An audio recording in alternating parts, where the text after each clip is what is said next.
अस्सलाम वालेकुम guys, this is Mushtaba Khan once again from Pakistan.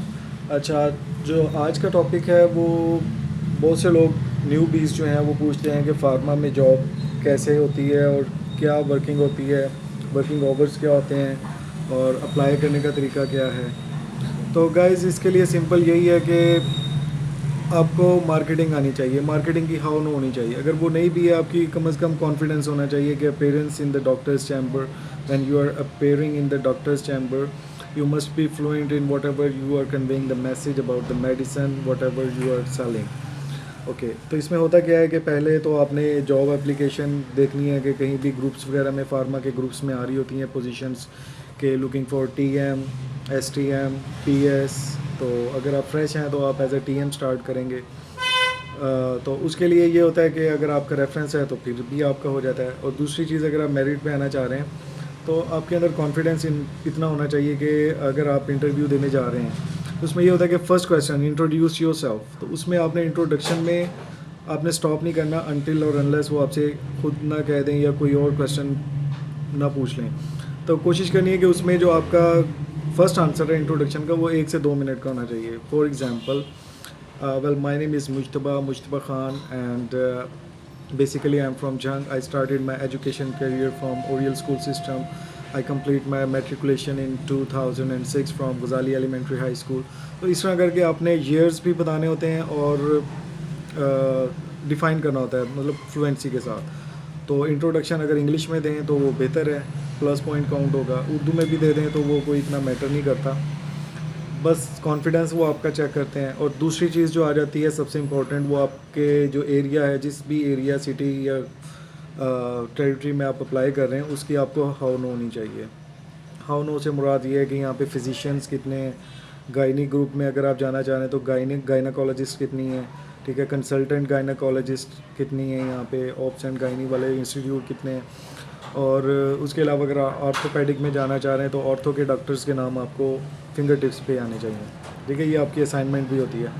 और थर्ड चीज़ जो इम्पोर्टेंट है वो ये है कि आपको एक आध वो पूछ सकते हैं कि कोई भी, for example respiratory system, digestive system, mostly digestive system पूछते हैं।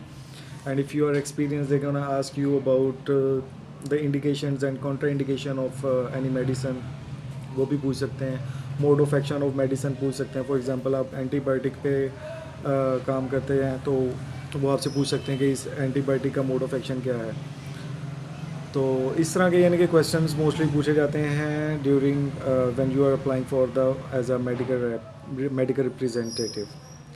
और इसके अलावा जब आप शॉर्ट लिस्ट हो जाते हैं तो फिर उनके मैनेजर वगैरह या अपर लेवल की जो टीम होती है, HR, तो वो आप लोगों से फाइनल इंटरव्यू करते हैं और उसमें आपका सैलरी पैकेज वगैरह डिसाइड हो जाता है। फिर उसमें आपको आपका एरिया बता दिया जाता है कि ये कंसल्टेंट्स हैं, आपने इनको डेली बेसिस पे विज़िट करना है। अब इसकी जो जॉब टाइमिंग्स होती हैं वो होती हैं कि सुबह 8 बजे CP पॉइंट होता है। CP पॉइंट मतलब कि कॉन्टैक्ट पॉइंट। बाज़ औक़ात कंपनीज MR ऐप्स यूज़ कर रही हैं और कुछ जो हैं वो CP पिक्चर कह देते हैं आपको कि आपने सेल्फ़ी लेनी है वहाँ पे कॉन्टैक्ट पॉइंट पे पहुँच के, और वो आपने अपलोड करनी है।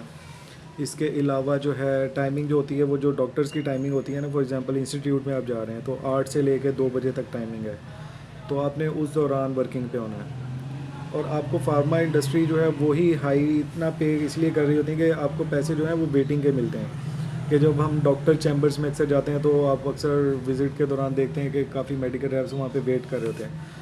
तो सैलरी देने का मकसद यही है कि आपके अंदर पेशेंस होना चाहिए।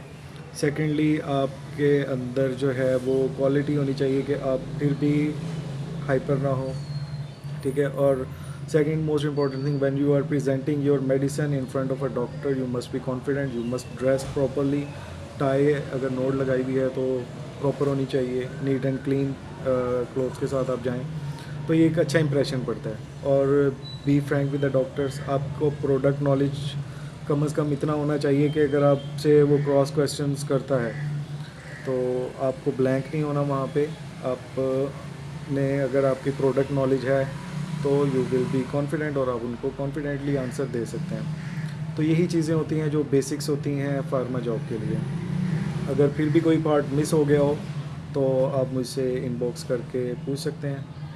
And this are the things. और नेक्स्ट वीडियो इंशाल्लाह आपको बताएंगे कि अगर आप खुद की फार्मा कंपनी खोलना चाह रहे हैं तो उसके लिए क्या प्रोसीजर होता है, फॉर्म 7 क्या होता है, फॉर्म 6 क्या होता है। तो ये चीज़ें मैं आपको नेक्स्ट वीडियो में बताऊँगा।